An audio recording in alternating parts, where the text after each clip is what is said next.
We've been partnering with Ozark Orthopaedics. The team is specializing in making sure you get back on your feet after an injury. That's right, and today we're meeting with Dr. Henley, who specializes in pain relief for carpal tunnel injuries. Let's go. So we're inside and we're meeting with Dr. Noel Henley. Thank you so much for having us. Thank you. So as we've been working from home, or as we're sitting at our desk, or even maybe even watching TV, carpal tunnel is something that is very common. I've actually had it myself. Talk to us about what it is and what are some symptoms? Sure. So a lot of people think that any kind of wrist pain would be carpal tunnel, but that's not true.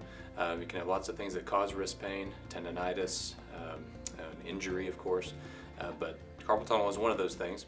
So a carpal tunnel syndrome is numbness and tingling in the hand, usually worse at night, sometimes waking people up from a dead sleep. It can happen at any age. The reason the numbness happens is because there's a lack of blood flow in the nerve.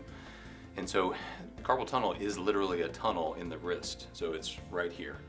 And in that tunnel there are 9 tendons and 1 nerve. So the swelling happens in the tendon linings. They swell up and they push on the nerve that's inside there and choke its blood flow. And so to keep those fingers and flexor tendons moving and keep them loosened up is a good idea. I'm Rocky Fleming. I'm the founding director of Influencers Global Ministries. I'm a writer, a lecturer, a mentor. I started having symptoms of the carpal tunnel about 2 years before I had anything done about it. I was having numbness. I was being waked up at night because I couldn't sleep. I'd have to get up and shake my hand down. Little things that I normally did with ease, like using a screwdriver or writing in my journal or typing on the keyboard, they were greatly limited, and as a result I found myself struggling. After I started investigating, I found that Dr. Henley was a hand surgeon, and I went to him. And in that evaluation, he was very professional and shared with me what he thought that I had, but I'd need to have nerve tests to verify that, which I did have a nerve test on that. And the nerve test indicated that I did have carpal tunnel. It's obvious that they try to do things before they do surgery, and one of those that he did was to do the injection. And the injection helped a little bit, but it really didn't take care of it. And finally, I felt like that the only way to deal with this was to go ahead and have the surgery. I was given a very light dose of anesthesia that put me in a little sleepy time. And just a few minutes later, I was told, hey, it's done. The recovery on that was also, I think, very encouraging.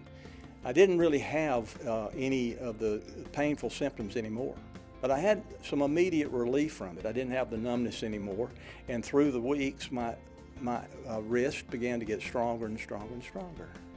It's nothing to fear, I don't think, and it's something that will help you greatly.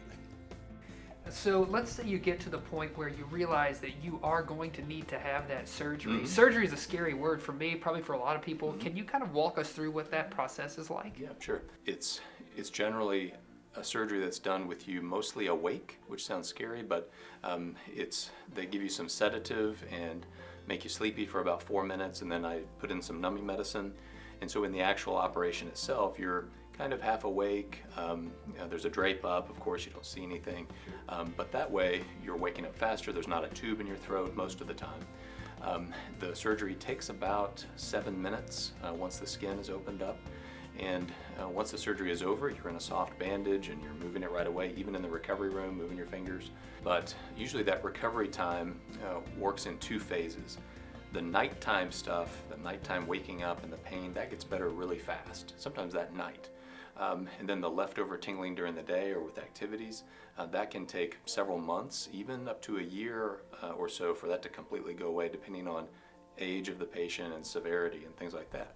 So the surgery itself is not a big one, but it's still a surgery, so we still have to have a conversation about pros and cons and risks and things like that. Dr. Henley, thank you so much for having us today. Definitely want to make sure we're just doing a couple of little stretches like you said. I know, because I know I'm typing a lot these days, so stretching it out, that's great. Absolutely. Thank you so much for having us, Dr. Henley. Yeah, thank you. We'll be right back with more Good Day in WA. Do those stretches.